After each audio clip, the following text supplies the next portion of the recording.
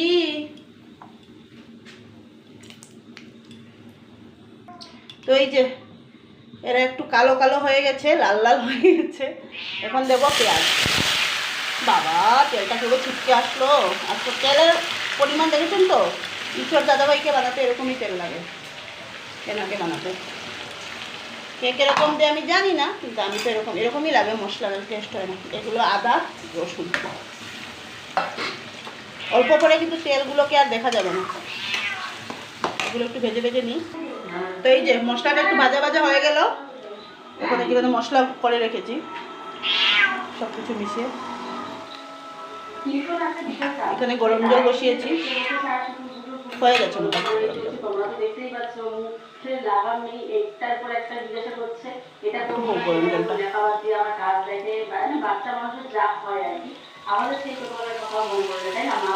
Tomato নেই, tomato দিলে ভালো লাগে খেতে। নুন দিয়ে দিচ্ছি।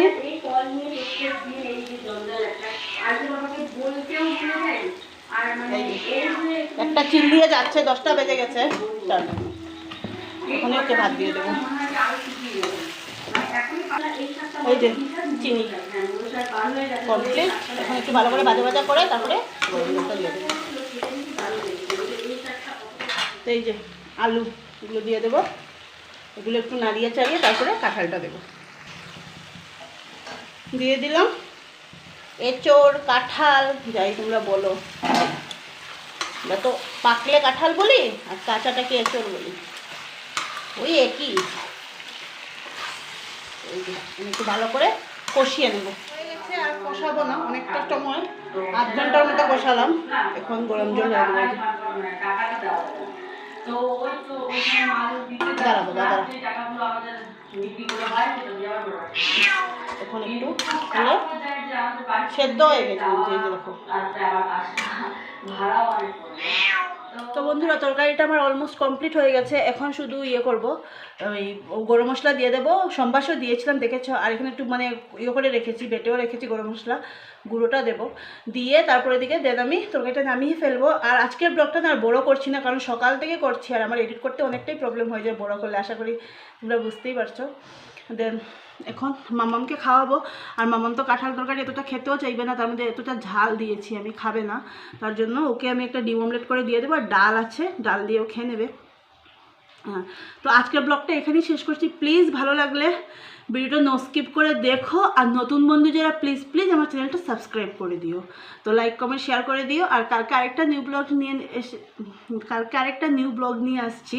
কথা লেগে যাচ্ছে মুখে। কালকে একটা জল তেষ্টা পেয়েছে, জল খাবো। কালকে আরেকটা নিউ ব্লগ নিয়ে আসছি, সাথে থেকো, পাশে থেকো। Bye, good night, sweet dreams. এখন জল খাবো, কথা লেগে আসছে।